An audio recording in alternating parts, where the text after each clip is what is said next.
Olá pessoal, bom dia para o sétimo ano A e boa tarde para o sétimo ano B. Gente, mais uma vez, sejam bem-vindos à nossa aula de Geografia. Na aula de hoje, nós vamos trabalhar o capítulo 10, mais um capítulo nosso trabalhado. Quando nós trabalhamos o capítulo 10, vamos ver o seguinte: a natureza do espaço brasileiro. Nós vimos que o nosso país, na sua divisão territorial, é composto por 5 regiões, e há uma diversidade muito grande com relação à natureza do nosso Brasil.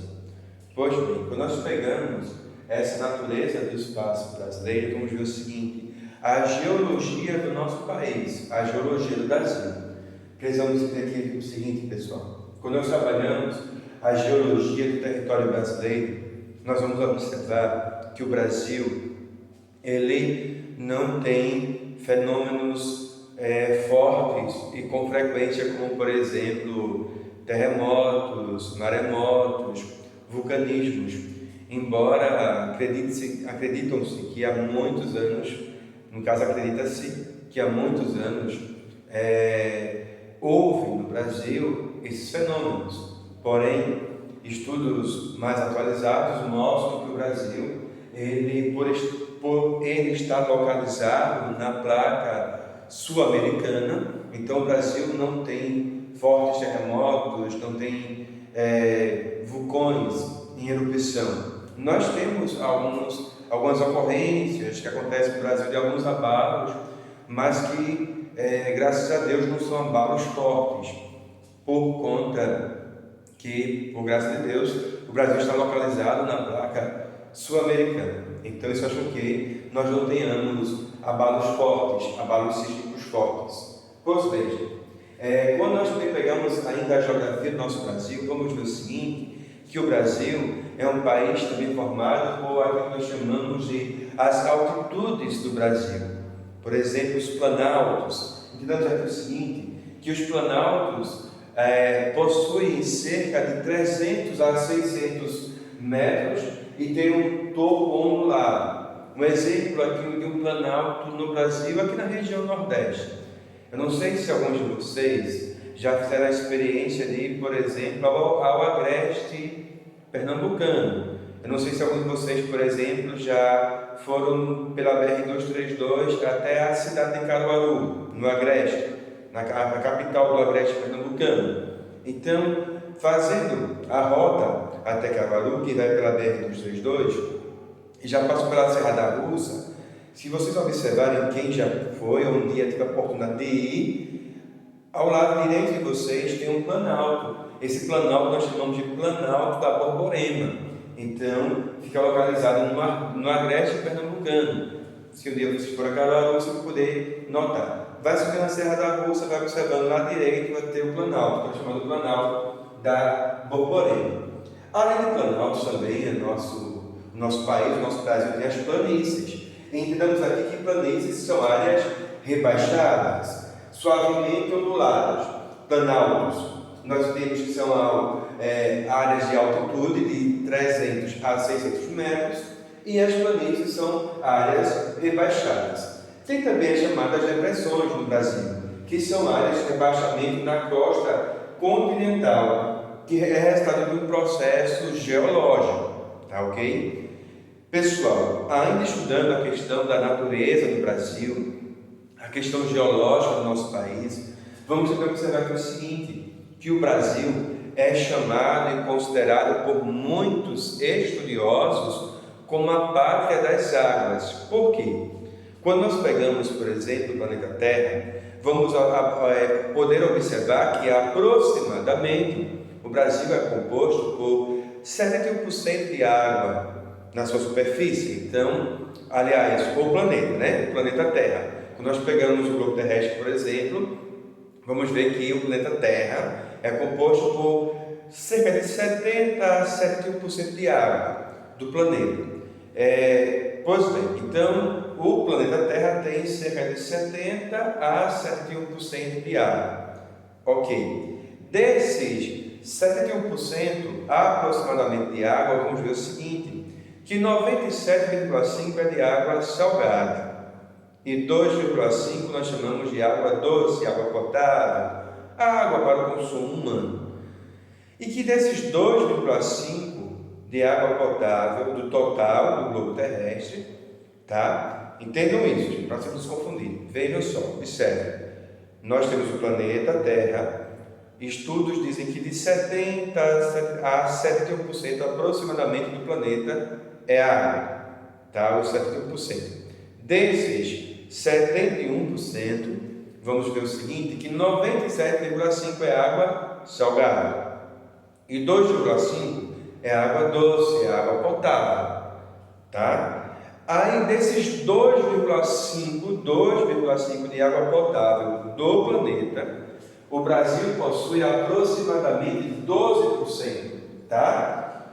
Dos 2,5% de água potável total, o Brasil possui 12% de água potável. Deu para entender? Dos 2,5% de água potável do mundo, o Brasil tem 12%. Pois bem, isso faz com que o Brasil seja ainda um país muito rico em água potável, embora nós sabemos também que há uma desigualdade muito grande, há uma má distribuição dessa água. Por exemplo, podemos citar aqui as pessoas que moram no sertão, nordestino. Muitas pessoas que sofrem por água. Claro, em muitas regiões, se houvesse escavação de poços, teria água para a região do sertão. Porém, por questões políticas, muitas vezes não faz, porque para o político, de repente, é muito mais interessante dar cesta básica do que, de repente, cavar poço artesiano, a água surgir, porque surgindo água, tendo água, a pessoa pode plantar, pode ter o roçado, pode ter a agricultura, vai ter água para beber, ou seja, não vai mais depender do governo, entende? Então, o que nós observamos é que o Brasil, embora seja um país rico em água, há uma má distribuição. Quando nós pegamos, por exemplo, essa riqueza de água no Brasil, nós temos os chamados os rios. A bacia hidrográfica amazônica é a maior bacia hidrográfica do mundo. Então, além dessa bacia hidrográfica amazônica, nós também temos outros rios importantes, como o Rio Paraná, como o Rio São Francisco, no Nordeste, por exemplo, na nossa região. Para vocês terem ideia, o Rio São Francisco ele nasce em um estado da região sudeste, que é o estado de Minas Gerais, na Serra da Canastra, e esse rio ele vai percorrer estados da região Nordeste, como por exemplo o estado da Bahia, o estado de Sergipe, o nosso estado de Pernambuco, por exemplo, a cidade de Petrolina, no sertão pernambucano, passa por lá o Rio São Francisco, e por conta disso eles têm, por exemplo, uma boa agricultura, produzem vinho, uma das melhores produções de uva está em Petrolina, mas também produzem manga, produzem banana, outros frutos também, que muitas vezes as melhores uvas são exportadas, vão para outros continentes, por exemplo.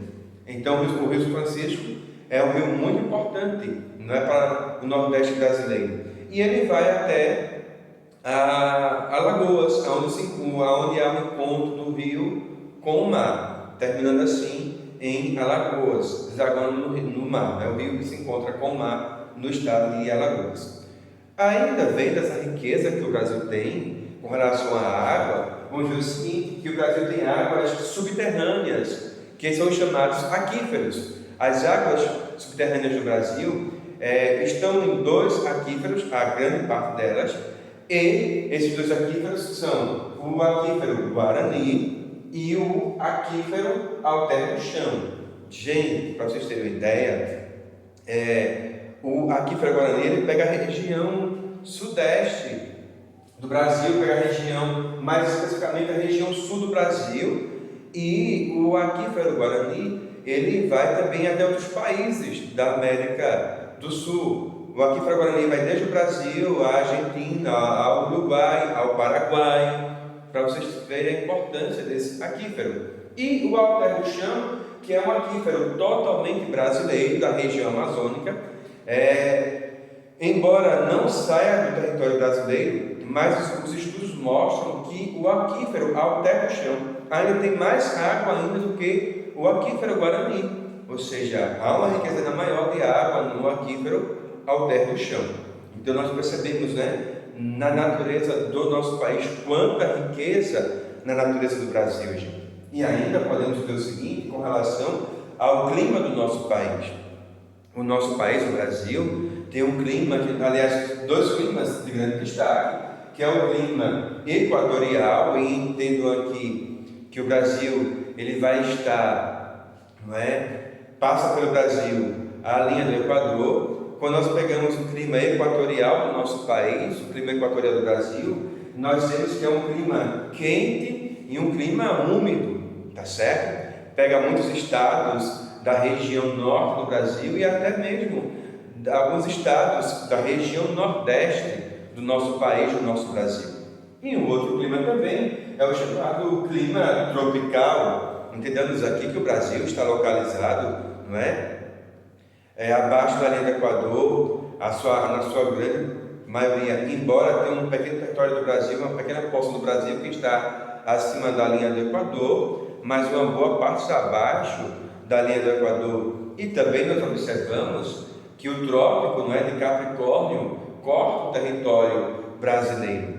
Quando nós pegamos, por exemplo, o clima tropical do nosso país, né, um país de clima tropical, vamos ver aqui alguns destaques, por exemplo, algumas divisões desse clima. Quando nós pegamos, por exemplo, o clima do litoral, né, o clima litorâneo, que muitas vezes nós pegamos aqui mesmo no litoral pernambucano, é um clima quente, não é? Mas que em muitos momentos também recebe chuva, por exemplo, que vem do Oceano Atlântico.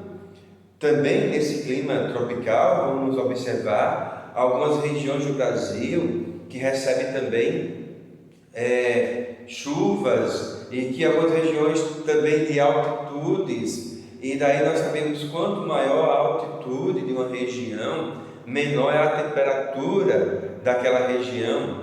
Nós podemos aqui citar, por exemplo, algumas serras da região sudeste do nosso país, como a Mantiqueira, que vai pegar lá parte do estado mesmo que nós pegamos de São Paulo, de Minas Gerais, do Rio de Janeiro, a região serrana mesmo, que em alguns momentos, por ser região de serra, acaba o clima sendo um clima mais ameno. Nós também podemos pegar, por exemplo, ou a região sul do Brasil, não é?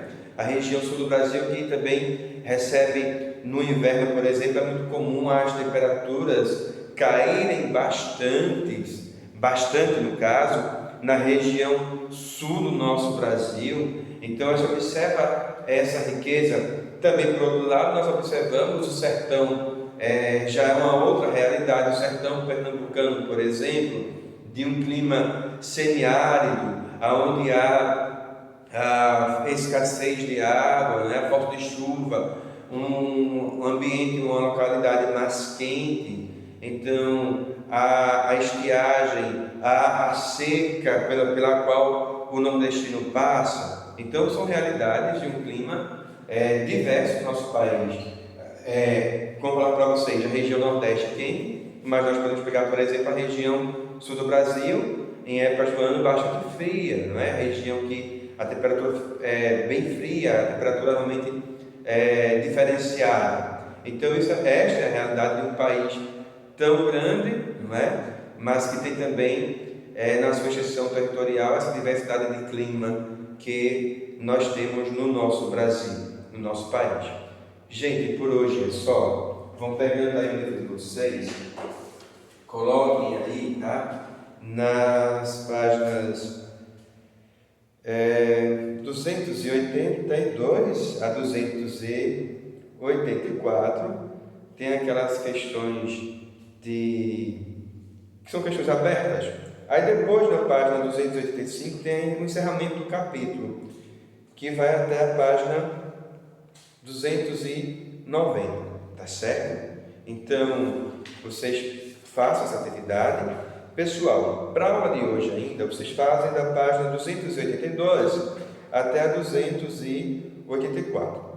Mande isso ainda hoje sem falta. Se conseguirem terminar o restante, que é aquela parte de ensinamento, mande ainda hoje até o final do dia.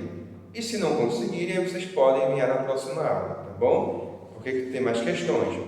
Mas da página 282 a 284 para ainda hoje, e a de encerramento vocês podem entregar até a próxima aula, se vocês não conseguirem terminar tudo. Se conseguir, já manda antes, tá bem? Pessoal, no mais, se cuidem, fiquem com Deus e até a nossa próxima aula, se Deus quiser.